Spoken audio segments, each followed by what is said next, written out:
Selina, my coffee. हाँ लाई।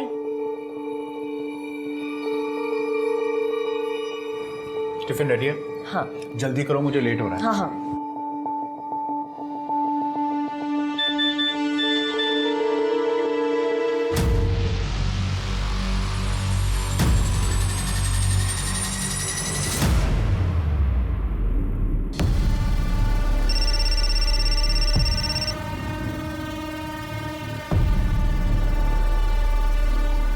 इस message का क्या मतलब है? मुझे अर्जेंटली 2 लाख रुपए की जरूरत है, मेडिकल इमरजेंसी है। 2 लाख नहीं है मेरे पास। तो इंतजाम कर। लिसन, मेरे हस्बैंड अभी घर पे है, मैं बाद में फोन करती हूँ। Jesus, I'm late now. I'm sorry.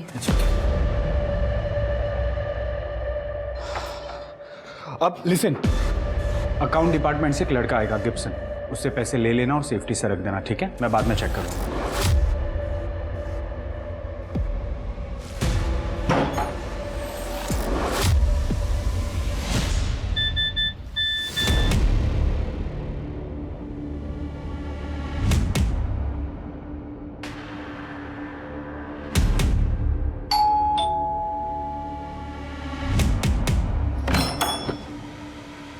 Good afternoon madam. Ma'am ये बैग पीटर सर को दे दीजिएगा। Okay. Thank you ma'am.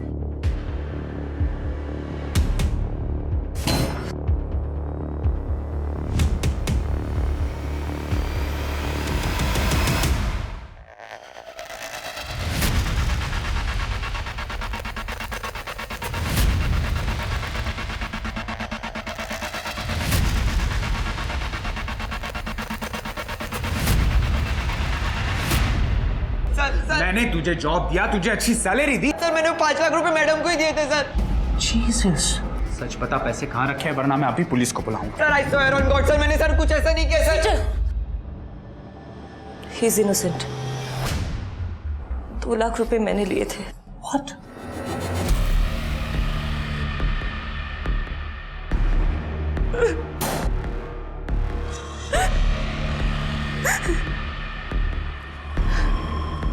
Peter, someone is blackmailing me. What?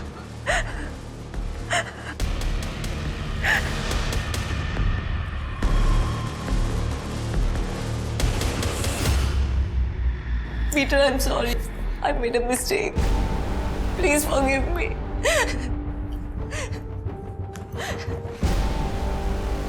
I beg you, Peter.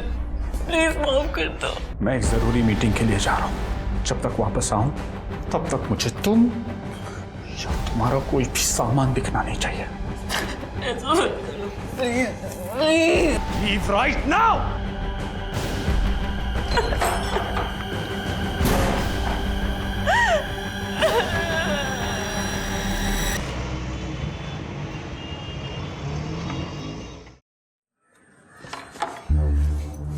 दरवाजा लॉक नहीं है, मतलब कमीनी औरत घर पे ही है।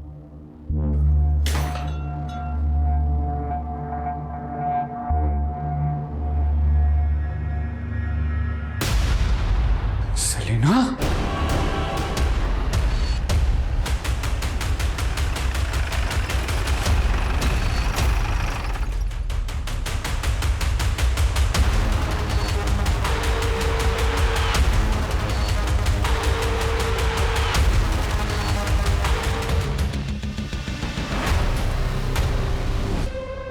तृप्ति, बॉडी नीचे उतारो और पोस्टमार्टम के लिए भेज दो। मिस्टर पीटर आइए। ये रहा उसका नंबर।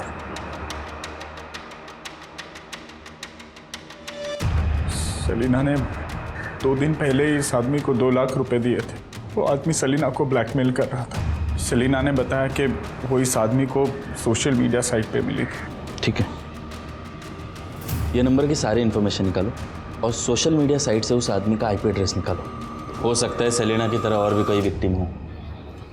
शिरके, इसके बारे में सबको पता होना चाहिए। एक प्रेस कॉन्फ्रेंस बुलाओ।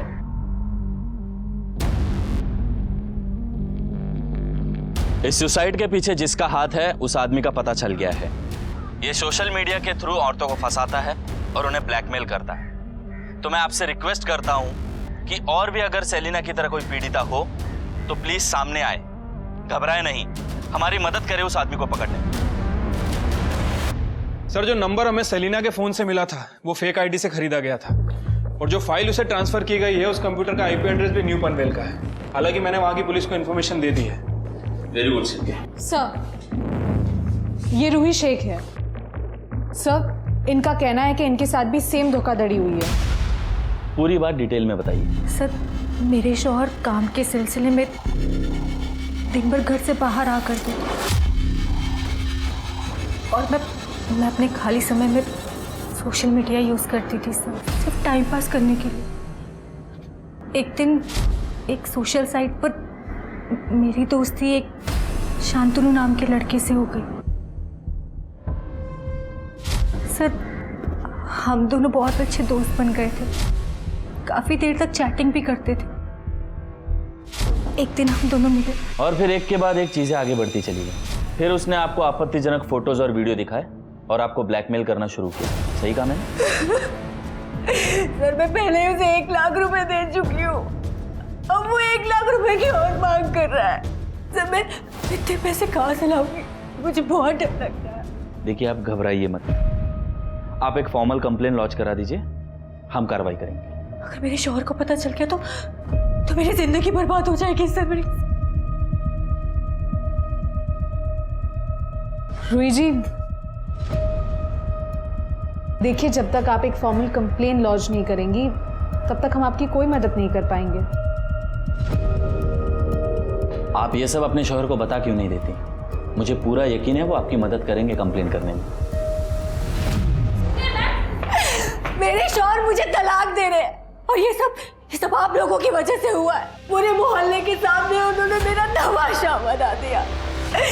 आप लोगों की वजह से अब मेरे सर पर छत भी नहीं है। मैं क्या करूं, कहाँ जाऊं, बोलिए क्या करूं? गलती हर इंसान से होती है, तुम्हारी बीवी से भी गलती हुई, उसे उस बात का पछतावा है। देखो, तुम उसके शौहर हो, उसे माफ करो। रूही के अनुसार उसने इसके पहले कभी भी तुम्हें शिकायत का मौका नहीं दिया। हो गया आपका बोल के। अब मुझे एक बात बताना, अगर आपकी बीवी किसी पराये मर्द के साथ सोकर आती तो क्या आप उसे वापस अपनी जिंदगी में लेते? वो फोटोज और वीडियोस देखने के बाद उसे पहले की तरह वापस अपनाते? क्या हो गया, बोलती बंद होगी तुम्हारी? देखिए, आप ऐसे बात नहीं कर सकते।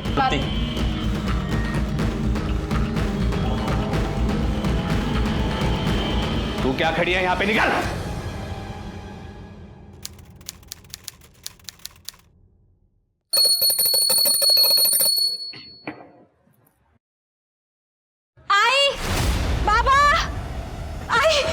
बाबा, अरे क्या हुआ? आई वो बाहर। क्या हुआ बताओ तो सही। आई बच्चा।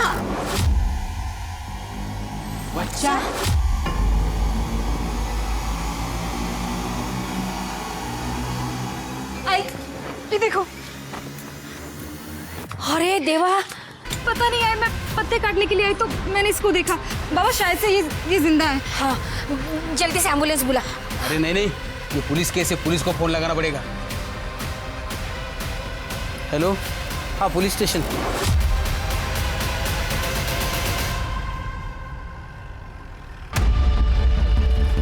बच्चा कहाँ है? गॉड,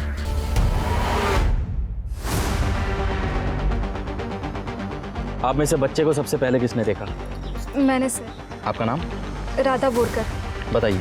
सर, मैं पत्ते काट रही थी तो मेरी नज़र वहाँ पे गई। ये बच्चा किसका हो सकता है, कोई आइडिया? नहीं सर।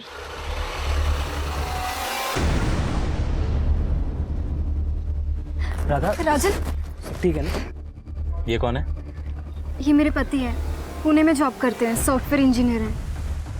राधा ने कॉल किया, काफ़ी घबराई हुई थी, बच्चे के बारे में बताया। शादी को कितना समय हो गया? 2 साल। कोई बच्चे? नहीं। ये आपके आई बाबा है? नहीं सर, ये राधा के आई बाबा है। बाबा को पैरालिसिस का स्ट्रोक आया था, उसके बाद से हम इनके साथ ही रह रहे हैं, इनकी देखभाल के लिए। ठीक है, तहकीकात चल रही है, फिर मुलाकात होगी।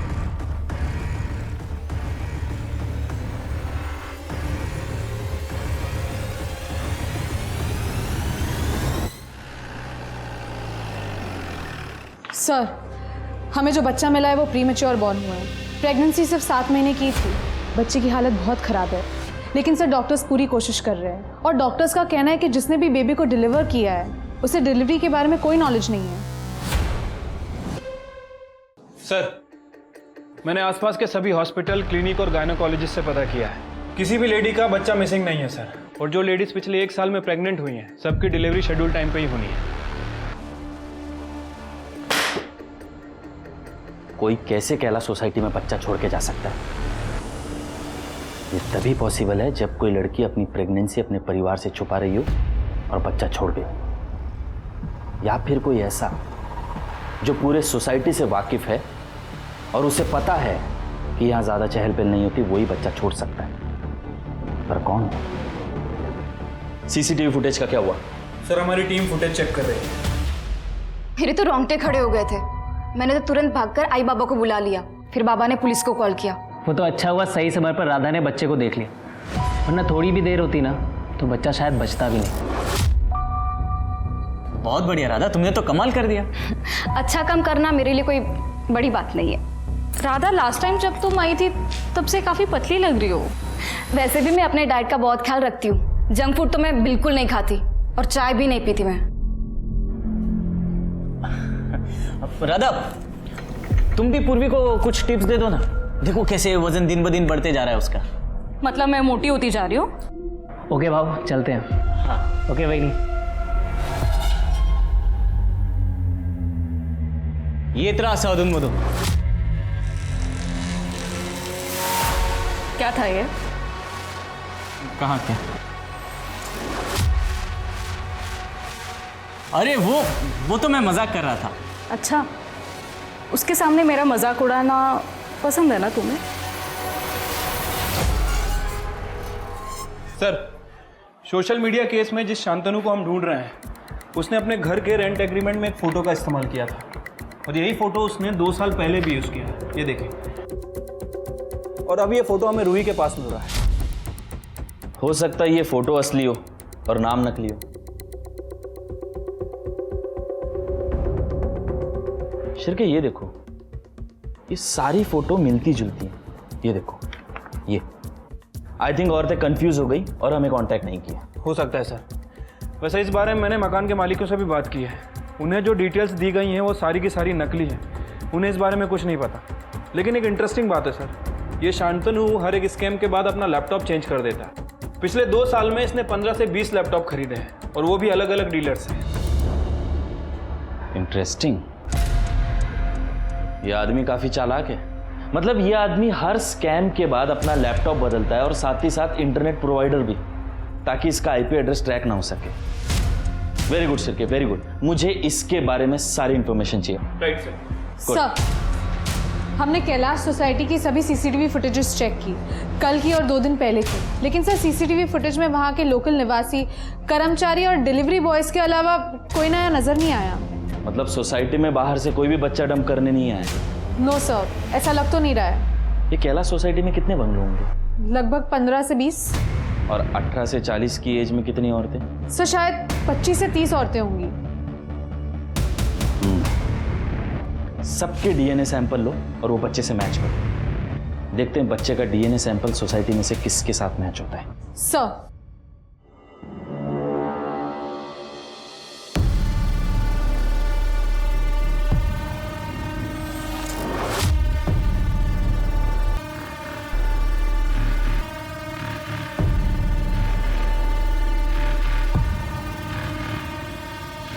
सोनल, रात को 8 बजे खाना तैयार रखना।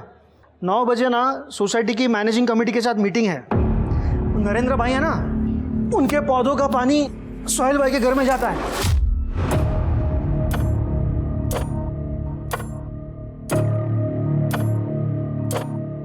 क्या है? जब देखो फोन पर। मेरा फोन दो। मैं कब से तुम्हारे साथ बात कर रहा हूं और तुम्हारा ध्यान ही नहीं है। अगर मैंने ना भी सुना हो ना तो भी मुझे पता है कि तुमने क्या कहा होगा, क्योंकि रोज दिन तुम वही बातें तो करते हो। तुम्हारे ऑफिस का काम, तुम्हारे सोसाइटी के मसले, सब कुछ तुम्हारे बारे में ही तो होता है। मेरे बारे में कब कौन सी बात करते हो? तुम्हें एक्चुअली शादी ना तुम्हारे धंधे से करनी चाहिए थी। सुबह निकल जाते हो, रात में घर आते हो, मुझसे तो बात करने तक का टाइम नहीं है तुम्हारे पास, इसलिए सॉरी टू से। लेकिन ये जो फोन है ना, इसे चाहे मेरा दोस्त कह लो या मेरी सहेली, और शायद मेरा पति भी। बस हाँ, बहुत हुआ वे, इसके बारे में रात में बात करेंगे। मारो मुखवास नो डब्बो क्या छे, क्यारनो शोधू छू।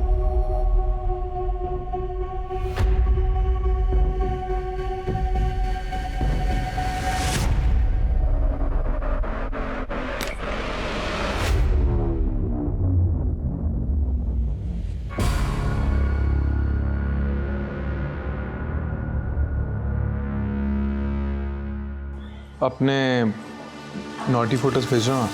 अच्छा, मैंने तुम्हारा आज तक चेहरा भी नहीं देखा है और तुम्हें मेरे वैसे वाले फोटोज चाहिए। प्लीज़ जान, प्लीज़ भेज दो।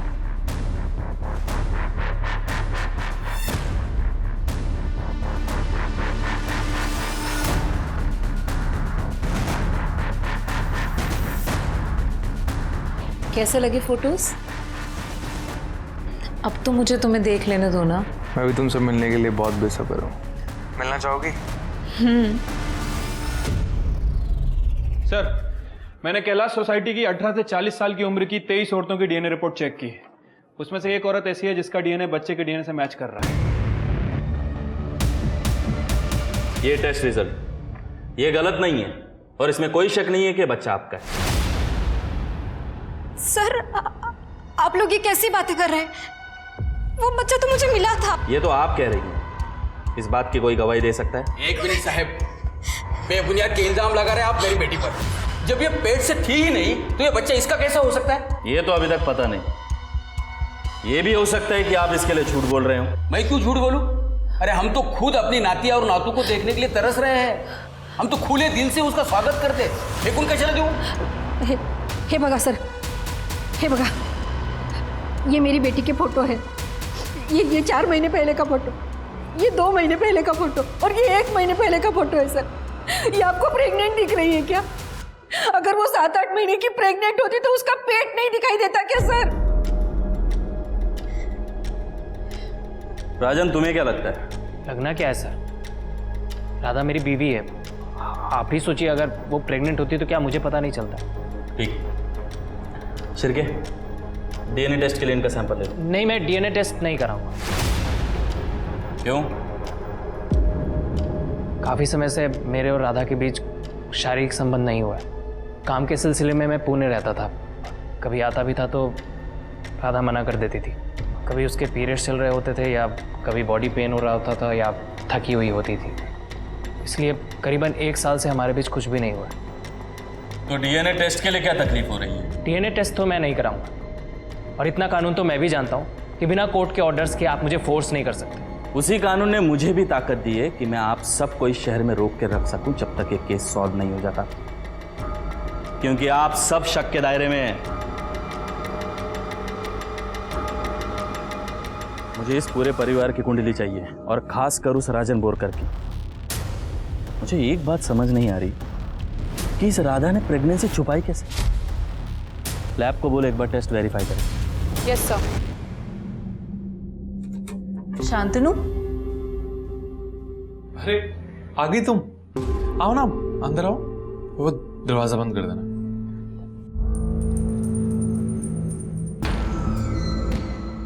इतनी देर लगाती तुमने आना में, मैं कब से तुम्हारा इंतजार कर रहा था। अब मुझसे बिल्कुल भी रहा नहीं जा रहे।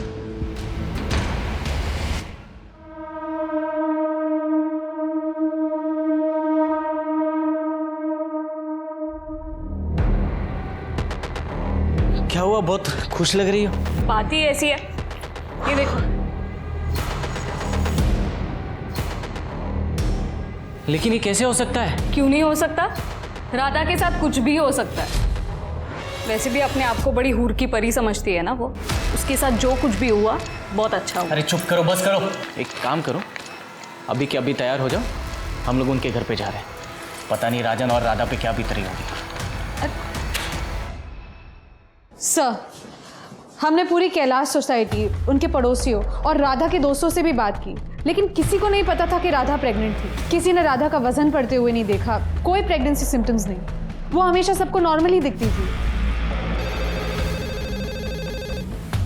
Hello, yes, thank you so much.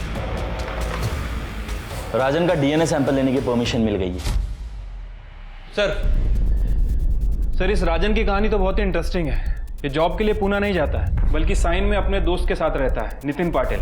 राजन के फ़ोन रिकॉर्ड और लोकेशन रिकॉर्ड से नितिन का नंबर मिला, और जब मैंने राजन की कंपनी में इंक्वायरी की तो उन्होंने बताया कि राजन को उन्होंने 1 साल पहले ही जॉब से निकाल दिया था। राजन ने घर पे झूठ बोला, और सर नितिन ने हमें बताया कि पिछले 1 साल से वो छोटा मोटा काम करके घर का खर्चा चला रहा है, और इसीलिए वो पुणे जाने का नाटक करता है।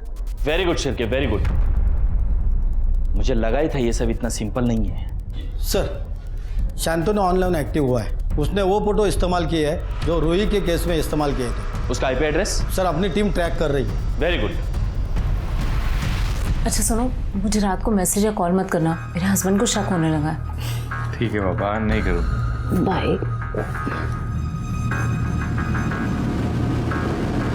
ठीक आहे, ती फाईल तयार करा, मी बघतो नंतर। सर, हॉस्पिटल से फ़ोन आया था, वो बच्चा ही इज़ नो मोर। कोई इतना बेरहम कैसे हो सकता है? एक नवजात बच्चे को मरने के लिए छोड़ दिया। सर राजन का डीएनए बच्चे के डीएनए से मैच होता है। वो बच्चा राजन और राधा का ही था। अब ये मर्डर केस है। राधा बोरकर, तुमने तुम्हारे बच्चे को लावारिस छोड़ा, जिसकी वजह से उसकी मौत हो गई। क्या बच्चा मर गया? जी हाँ, राजन के डीएनए टेस्ट से ये प्रूव हो चुका है कि ये बच्चा इन दोनों का ही है। राधा, हमारे साथ चलो। तृप्ति। एक मिनट सर, आप लोग हमें बिना बात के फंसा रहे हैं। किसी दूसरे का पाप आप हमारे सर पे डाल रहे हैं। अरे गलती हो गई मेरी बीवी से, जो उस दिन उस बच्चे के बारे में आपको इन्फॉर्म कर दिया। इससे तो बेहतर होता किसी कूड़ेदान में फेंक देती। ए शाण्या, सायन को पूना बताने वाले, शांत रहा जरा। सर, आपका क्या मतलब है सर? ये अपने भाई से पूछो कि ये अपना पूरा हफ्ता कहाँ बिताता है। जहां तक मैं जानता हूं ये पूना तो नहीं जाता। क्यों? राजन? अरे राजन काय म्हणतायत ते? हाऊ जॉब छूट गई थी मेरी। सायन में मैं अपने दोस्त नितिन के साथ ही रहता था, वहीं छोटा मोटा काम करता था। बहुत टाइम से जॉब ढूंढ रहा हूँ, अभी तक मिली नहीं है। क्या बोलता आप सबको? आई एम सॉरी, आपके परिवार को ये सब इस तरह बताना पड़ा। देखिए, पुलिस अपना काम पूरी ईमानदारी से करती है, और डीएनए टेस्ट से ये पता चल चुका है कि बच्चे के बाप तुम ही हो। तुम ही हो। तो अभी ठंडे दिमाग से सोचो कि राधा के साथ तुमने आखिरी बार संबंध कब बनाए। सर मैंने आपको पहले ही बताया, 1 साल पहले, शायद 8-9 महीने पहले। मतलब 8 महीने? राधा, क्या वो बच्चा हमारा था?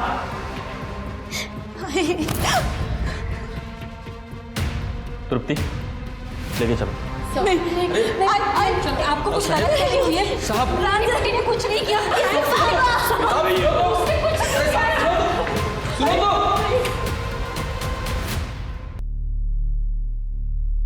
सर मैं और क्या करती?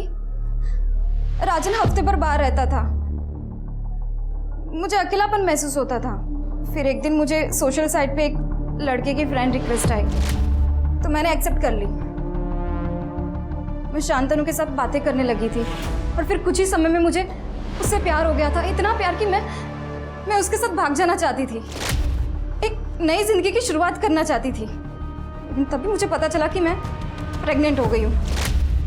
मुझे बच्चा नहीं चाहिए था सर, और मैं किसी को कुछ बता भी नहीं सकती थी, और अबॉर्शन तो मैं करवा भी नहीं सकती थी, क्योंकि अगर मैं जाती तो अथॉरिटीज़ के पास मेरा नाम चला जाता। इसलिए मैंने तय किया कि मैं किसी को कुछ भी नहीं बताऊंगी। फिर अगले दिन आई। सर, एक मिनट, एक गुमनाम फोन आया था। वो आदमी बोल रहा है कि वो राजन का दोस्त है, और राजन को राधा के अफेयर के बारे में पता था। इस बात को लेकर दोनों में झगड़ा होता था। तो राजन ला घेऊन या। सर। हाँ सर, एक दिन मुझे एक अननोन नंबर से कॉल आया था। उसने कहा मेरी वाइफ किसी मॉल में एक आदमी से मिलने वाली। तुम्हारा दिमाग खराब है राजन? मेरा अफेयर? राजन सिर्फ तुमसे प्यार करती हूँ। अच्छा, अगर ऐसा है तो तू आज रात मॉल में किससे मिलने जा रही है? किसी से नहीं, मैं सच बोल रही हूँ बेटा। देखो बेटा, शायद तुम्हारे साथ किसी ने मजाक किया है। राधा ऐसा नहीं कर सकती बेटा। तो क्या राधा उस दिन मॉल गई थी? नहीं सर, उसके बाद कभी हमने इस बारे में बात भी नहीं की। मैं राधा से बहुत प्यार करता हूँ उसे। मैं कभी सपने में भी नहीं सोच सकता कि वो अपनी प्रेगनेंसी के बारे में मुझसे छुपाएगी, बल्कबल्कि उसे ऐसे ही छोड़ देगी, एक ऐसे इंसान के बारे में सोचते हुए जिसे कभी उसने देखा भी नहीं था। इन सब चक्करों के चक्कर में मैंने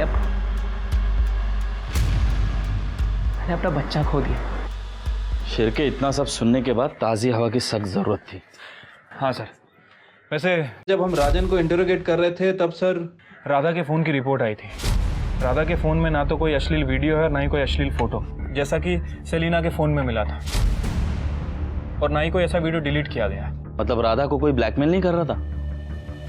लेकिन ये शांतनु तो पहले दोस्ती करता है, फिर प्यार मोहब्बत का नाटक करके ब्लैकमेल करके पैसे लेके भाग जाता है। ये राधा के लिए हृदय परिवर्तन कैसे हो गया इसका? सर वही तो समझ। शांतनु को ट्रैक कर लिया है। उसके आईपी एड्रेस के मुताबिक उसने एमजी रोड पर अभी एक फ्लैट किराए पे लिया है, और सर इस वक्त वो दौलत नगर की रहने वाली सोनल कपाड़िया को अपने जाल में फंसा रहा है। Very good. अब 2 टीम बनाओ और दोनों जगहों को सर्विलेंस पे रखो। इस शांतनु को आज रंगे हाथ पकड़ते हैं। Right sir. सुनो, मुझे 2 लाख रुपए की बहुत ज़रूरत है। कुछ मेडिकल इमरजेंसी है, प्लीज़ पैसे अरेंज करवा दो। मेरे पास 2 लाख रुपए नहीं है, लेकिन हुआ क्या है? वो सब मैं तुम्हें मिलकर बताऊंगा। आप भी प्लीज़, मुझे पैसों की ज़रूरत है। देखो, तुम्हारे अलावा मेरा कोई और है भी नहीं है। तुम बिल्कुल भी टेंशन मत लेना, मैं तुम्हें जल्द से जल्द पैसे वापस कर दूंगा। लेकिन शांतनु, अगर मेरे पास होते तो तुम्हें मैं मना क्यों करती? मेरे पास नहीं है। सोनल, मैं भी फोन रखती हूँ। सोनल, क्या कर रही हो? अरे बराड़ा पाड़ी रो चुके यार। बाथरूम में से चिल्ला रहा हूं मैं कब से, टॉवेल भूल गया था। मैंने संभळायो नहीं, वो फोन फिर से फोन ककड़ाहट।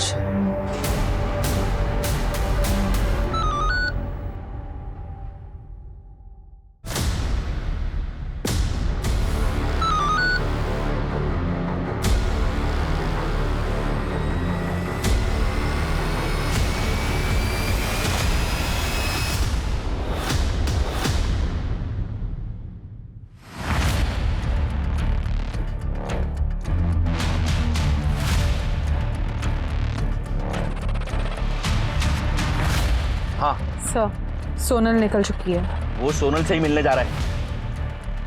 सर मेरे हिसाब से मीटिंग पांचाल पार्क में होने वाली है। तुम दोनों मुझे लोकेशन भेजो, मैं वहीं पहुंचता हूँ।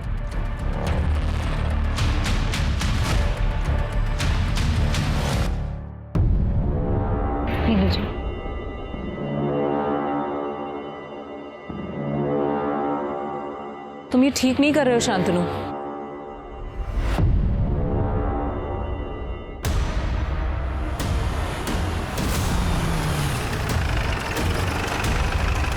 घेऊन जायला। अरे क्या किया? सब मेरे हस्बैंड घर पर। देखिए, आप घबराइए मत। इसने क्या क्या किया हम सब जानते हैं। आप थाने में आकर एक फॉर्मल कंप्लेंट कर देना, आपका नाम बाहर नहीं आएगा। सलीना सुसाइड केस में बहुत बड़ा डेवलपमेंट हुआ है। आज पुलिस ने शांतनु को रंगे हाथों गिरफ्तार किया है, जब वो किसी और औरत को ब्लैकमेलिंग का शिकार बना रहा था। बने रहिए हमारे साथ, इस केस से जुड़ी सभी डेवलपमेंट सबसे पहले आप तक पहुंचाएंगे।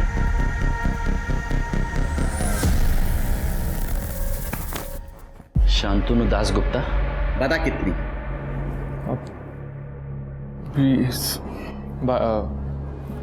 20-25 के आसपास। शादी के बाद थोड़ी बहुत चीटिंग तो चलती है ना। अरे तो तूने वो राधा बोरकर के साथ अभी तक ऐसा कुछ क्यों नहीं किया? मैं किसी राधा बोरकर को नहीं जानता। अच्छा, अरे मैं नहीं याद नहीं है? राधा बोरकर, 22 साल, शादीशुदा। 22 साल? फिर तो मैं वाकई में नहीं जानता, क्योंकि मेरा टारगेट सिर्फ 35 से 40 साल की औरतों पर होता है, जो सेक्सुअली एक्टिव होती हैं लेकिन अकेली और तन्हा होती हैं। अरे लेकिन वो राधा बोरकर जिस सोशल मीडिया साइट पे शांतनु से बात कर रही थी ना, उस पे तेरा फोटो था। अरे मुझे नहीं मालूम कि मेरा फोटो वहां पे कैसे पहुंचा, और मैं सच बता रहा हूँ, मैं किसी राधा बोरकर को नहीं जानता हूँ। सर जिस समय राधा शांतनु के टच में थी, उस समय शांतनु दासगुप्ता के फ़ोन की लोकेशन और आईपी एड्रेस कहीं और का है, लेकिन राधा जिस शांतनु से बात कर रही थी उस समय उसका आईपी एड्रेस पवन बाग के साइबर कैफे का है, और राधा के मुताबिक उसने शांतनु से कभी मुलाकात नहीं की, उसे ऑनलाइन ही उससे प्यार हो गया। अच्छा, तभी राधा के कोई फोटोज और वीडियो नहीं मिले। लेकिन अगर ये शांतनु दासगुप्ता सच बोल रहा है, मतलब कोई दूसरा शांतनु है जो राधा को फंसा रहा है इसकी फोटो इस्तेमाल करके। हो सकता है सर, लेकिन सर इस शांतनु ने पिछले 15 से 20 दिन में कोई एक्टिविटी नहीं। ओके शिर्के, ये साइबर कैफे में जाओ और ये जो कोई भी दूसरा शांतनु है उसकी फुटेज निकालो। सर, एक औरत की डेड बॉडी मिली है।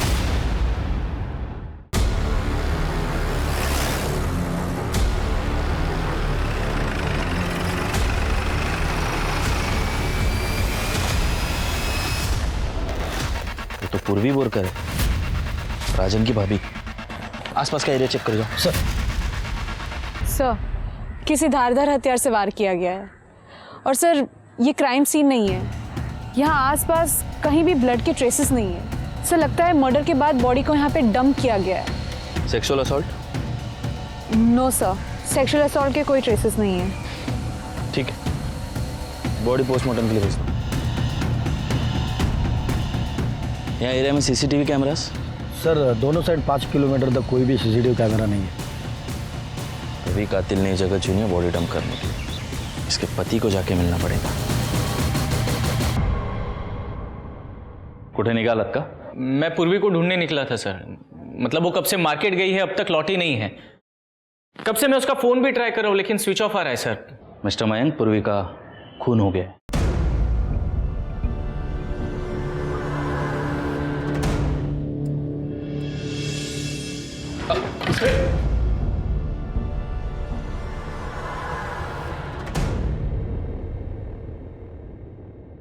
मिस्टर मयंक, सांभाळा स्वतःला।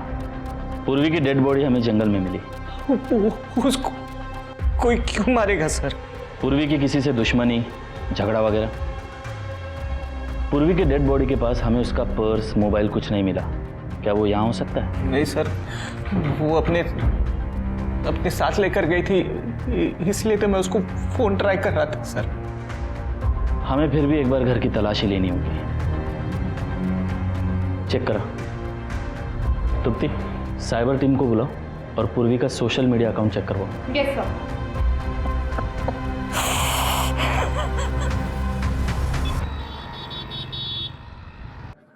सर, पूर्वी के घर में कुछ भी सस्पिशियस नहीं मिला, लेकिन साइबर टीम ने बताया है कि पूर्वी ने थोड़ी देर पहले राधा वाले शांतनु को फ्रेंड रिक्वेस्ट भेजी है। और शांतनु का आईपी एड्रेस? सर, टीम उस पर काम कर रही है। दूसरा शांतनु कौन है?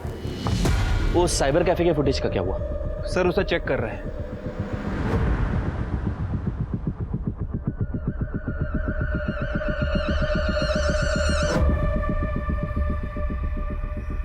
कुछ मिला? नहीं सर, अभी तक तो नहीं। ये दिखाओ। एक मिनट, ये गोल्फ कैप वाला आदमी, ये पहले भी दिखा था ना? ओके। ये जूम करो।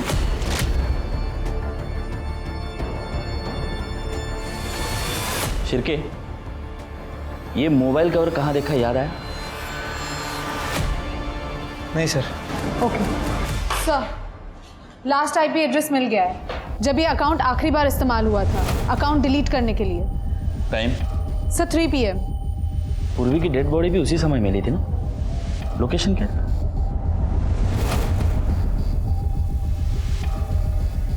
ये लोकेशन मैंने जहां ये मोबाइल कवर देखा है उस लोकेशन से मैच होती है।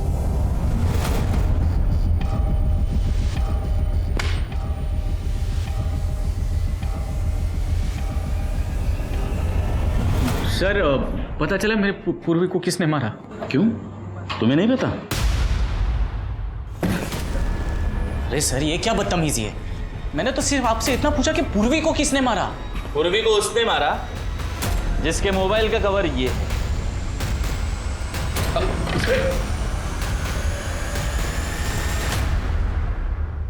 इसका आईपी एड्रेस और तेरे घर का लोकेशन मैच होता है।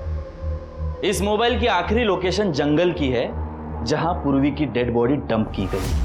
अभी तक गेस कर लिया होगा किसने मारा पूर्वी को? बोल पटपट। बता दो। सारी मेरी ही गलती है। मैंने तो सिर्फ राधा के साथ मजाक करने का सोचा था। बहुत घमंडी थी वो। हर वक्त मेरी पूर्वी का मजाक उड़ाया करती थी, उसे ताने मारा करती थी। उसने तो मजाक में इतना तक कह डाला था कि हमारी शादी को 5 साल हो गए फिर भी हमारा कोई बच्चा नहीं है। सॉरी भाभी, ये ना बंगलो नंबर 7 वाली अनीता के बच्चे के लिए गिफ्ट था। आपको गलती से आ गया। आपका गिफ्ट तो ये रहा। इसमें ना 101 तरीके हैं बच्चे पैदा करने के लिए। इसीलिए मैं हमेशा से उसे सबक सिखाना चाहता था, लेकिन क्या करूं कैसे करूं कुछ समझ में नहीं आ रहा था। और फिर अचानक एक दिन मैंने अखबार में शांतनु के बारे में पढ़ा, जिसमें उसकी फ़ोटो भी छपी थी। बस ये आइडिया मुझे वहीं से मिला।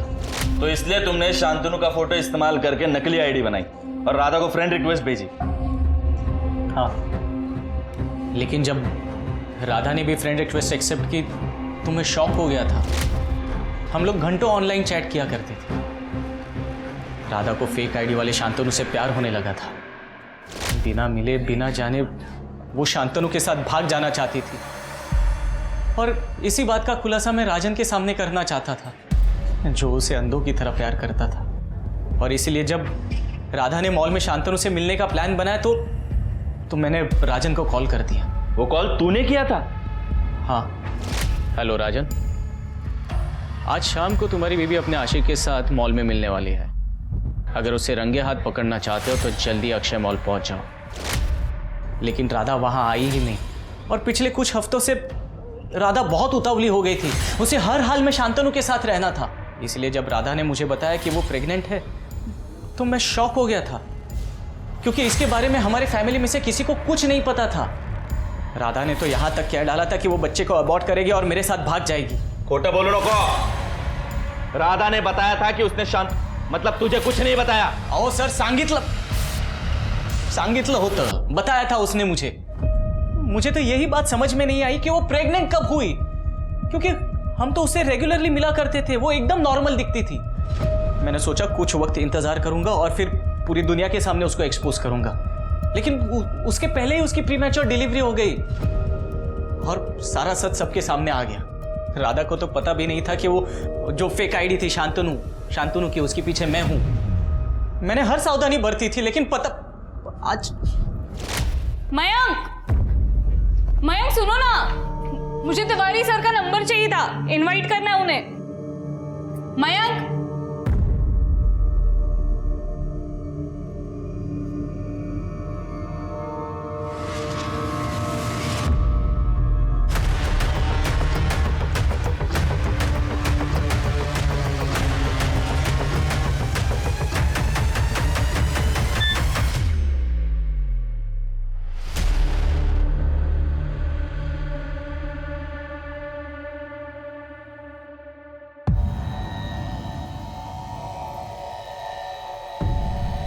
क्या हुआ? मैंने ही भेजी है रिक्वेस्ट। तुम ही शांतनु हो ना?